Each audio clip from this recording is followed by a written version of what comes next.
Hey guys, what's going on? Beldams here, and we're back reviewing another 60G game, this time for these Tubbyteaks. We have only a small community, so everybody knows who Tubby is. He's great at elementals, loves the party mode scene. You'll find him in 10R and 30, whatever game modes they play. I'm not really into that kind of game, but he does ever so often come over to 60 Grassy, where he is a very aggressive player, so he does run a rush book similar to ours, but there are different levels. So I put Tubby in the top three, four rushers. I mean, I can't even think of four off the top of my head. I know we've got Ola at number one. I'd probably put Tubby at number two, and uh, I mean, yeah, we'll throw Cryo at number three, but only when he's playing Valor. So let's get into it.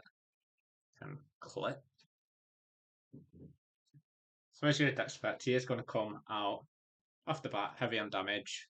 He's going to jump into an unflashable zone and drop a Jingle Boom on me. I don't know why it's not just called Jingle Bomb, but yeah. So I'm going to mud him, try and slow that rush for a little while, which will force him to tower. I think when he blast from the past did there, I do know he runs fairy jump, so I'm not sure if he wanted to try and hop through and flash me, but that would have been a good move. Very bad for me, so maybe I could have positioned myself a little better there to avoid that flash. Why is it not playing? Oh, fucking. I don't know if you can see all my spaces in the bottom. It just wouldn't start again then. So where we're at now is I've already seen where I want to go, which is if my arrow keys work. Well, that's annoying. I had to zoom out. So I want to play around this tree down here. Getting a tree spawn like this when you're playing against someone who's very aggressive or has a rush book is it's a lifesaver. You can play around the tree, so you'll see a lot. Well, I can't say you'll see a lot of it this game, but you'll see a lot of it in future games when I play more aggressive players, and it does show a little in this game too. So with some of my monarchs in hopes of maybe being able to keep one of them alive, just to leave myself up to hop over this tree because it's just unjumpable at the moment. So Tubby's trying to get into my head there, but I am unreachable, thankfully. So he does fly up and does I'm just going to call it a Jingle Bomb suicide. So he's just going to drop one on his head so he gets the value from killing both of my monarchs and damaging myself. So I'm losing health rapidly here, but thankfully so's Tubby, so his is going down just as much as mine at this point. So I do place this tree. I don't stuff it so the corner's touching Tubby. I place it a bit higher so I can use this as leverage to jump up and make my way to where I want to play from. So he does decide to teleport out of that, which is very expected, but again, also really good for me. Because now, if Tubby wants to come and challenge me down here, he's going to be at risk of being drain sunk, flashed off, where he's just going to lose even more HP than I would if he can damage me. So I'll place my swarm there just to stop him jumping down the first time, which he just jump back down and he drops a deluge, which kills my swarm. Thankfully, does no damage to me. That's King Tut on the boat. So I do summon a gargoyle again, just creating space between me and Tubby and putting something there where he can't just drop down and start instantly damaging me. So there is a little gap where he can shoot me from and drop any kind of bomb that he wanted. He decided to drop a shock bomb. He's used his glide, which makes him practically unsinkable from drains or flashing. So I do kind of drop my gargoyle in a way that makes it impossible for me to even blast from the past sinking, which this probably works out in my favour to be honest, because I can use my gargoyle now to leverage myself up to top map while keeping Tubby trapped down at the bottom map.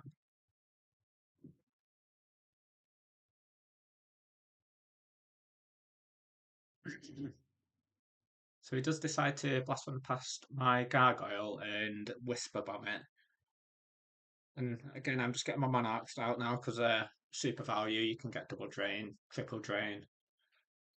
I'm unsure if Tubby had if he's got any blast from the past left. I mean, I've not really been counting very rarely count, which I should probably do. But a better move for Tubby there would have maybe been blast from the past in out and Pebble in there at risk of a sink. So I am setting up the double drain. The reason that I'm setting up a double drain is I'd still like to keep one monarch available on the map. So here I do position my monarch. Well, I'm trying to position it in a way where I can't be pebble sunk. Where what I should really done and what I picked up on the next turn is I position it in a way where Tubby can't fly up past me to get an efficient pebble sink. So minor misplay for me there. Could have cost me the game, so it's probably class it as major. So he does decide to whisper bomb me. So I get some insane value over these next couple of turns. So now I've dropped an acorn down, so he's got the choice. I mean, he obviously chooses Deluge, but he's got the choice of teleporting out to the top map where he's not trappable or he's not going to be trapped for certain, which I think could probably be a better move, to be honest, rather than hit me with the Deluge. He only gets minimal damage and he does end up detowering himself. So now I get a free teleport to the top map and he's still stuck down there. So I do tell you to this spot. I'd say it's a good spot, but it's not a good spot. So I am within hittable range of any form of guided arrow. So he does hit me with a whisper arrow on this next turn. But I was thinking if I teleport in, say this tree for example, or this tree here, Tubby's just going to teleport in me, either behind me if I teleport down, which it would make him flashable, but I'm not really that. I'm not really a good flasher. But yeah, either way, he would have teleported in or around me, which again, it'd just make it hard for me to play around with the HP that I'm going to be on. And I was at. So he does hit me with that Whisper Arrow when I'm down to 46 HP, which isn't on paper looking good for me, but with where he is at the moment, I'm not in a terrible spot. Like, I'm within lethal damage range, but I'm not instantly killable. So I do summon my B. If you've got a turn and you've only got one of three Bs out, you might as well get the second B out, even if you're not hitting them. So here he does teleport up close to me. So I do summon my second B. Now, Tot said in the clan chat a bit further, well, a bit later on in the game, he asks why I don't hit him with the bees at this point. I don't know what that blue thing is around my cursor. You can't see that. I'm missing something to. Yeah, so he did say to me, why didn't I hit him with the bees? It's because I'm setting up a life tube potential where I can fly my bees into it and get maximum damage. Where if I hit Tubby with my bees at that point, it'd have made it really hard to tree, and it's only 20 damage. So the value gained from the bees just wasn't worth it at that point. So we just try an extended pebble shot not sing, sorry, to detower me. I've never tried extending pebbles through the tree. I'm not sure if it works or not. I'm just looking there. It might be possible, it might not be. Something I probably should test. But either way, it doesn't work out for Tubby, which again, really good for me. So he's still trapped. I've got all my bees up, so I'm just going to block just in case that pebble can make its way through.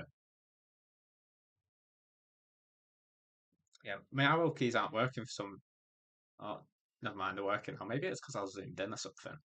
Yeah, so I do place my life tube here now. So I don't know if, well, I guess everybody should know, or if you don't know, you can put your bees into a life tube, which will buff the HP return from it. I'm not sure the exact numbers on what you get back from it, but I know it's a substantial amount. So I am going to move my last monarch over to where Tubby is just to trap him in the tree. And I get insane value from this turn. Like I go from 46 HP to 190-ish, 180. Probably bad math, but it doesn't matter. So he does decide to tree up, and on the way up he hits one of my bees, which Wasn't intentional by me, but it did work out in my favour. Because now I can just move my second bee over and I can hit him with a drain, and I know for a fact next turn now he's going to D-tower. So he does decide to pebble me, and look, I'm up to 196 HP.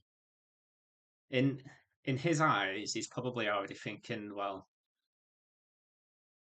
this game's a lost cause now because it's going to be so hard for him to get me back to that level of HP that was on prior to when I was down the side of the hill to where I'm at now.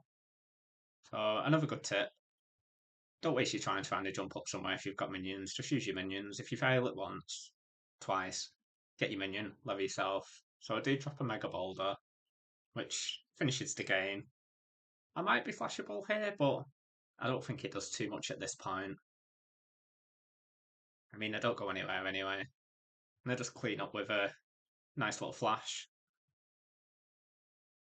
And that's the end of that game. So a lot of people at the moment in the 60G scene are asking for nerf to not nerf, sorry, are asking for Rush to be nerfed or made less than what it is at the moment, and I don't agree with that. I don't agree with nerfing a specific play style. Now there are some spell interactions which I do feel should be nerfed, which is say gliding and flight on the same turn, or fairy jumping glide on the same turn. They do have good interactions in other settings, but in a 60G setting, it just makes you that much more opposed to being rushed. So hopefully there's some talks in place among the balance team, the dev team, whoever's working on it, to maybe find a good balance between them spells and what we can do with them. Because we shouldn't be nerfing a play style. We shouldn't be play into a singular play style. Like, not everybody wants to play chess Arcanists. Not everybody wants to have mirror book matches. Some people don't like that style. So, yeah, I completely disagree with what a lot of people are saying on Nerf, on Rush. And I don't particularly enjoy playing Rush, but it's a part of the game at the end of the day, and you've just got to get used to it. You need to just stop building books that only suit one play style or one type of book, where you can try and venture out of this meta or the generic that people are still using to find a different method. So as you can see in the top corner, my book is it's furthest from the classic generic that you'll see for a while. In a lot of my books, I don't take flight, so again, I'm really prone to being rushed, but I'm not complaining about it because it's my choice to run the style of book that I'm running. So if I'm taking a greedy book with lots of minions or something similar to that, I'm expecting to be playing a similar matchup. Whereas if I get someone like Owa or Tubby, then yeah, I am going to be at a disadvantage, but it's not always an instant loss. And just having that mindset when you're going into a game, it'll probably make it a loss for you. But yeah, that's probably enough rambling. And I'm going to end the video there. So if you enjoy it, yeah, let me know. I'm going to make more anyway. See ya.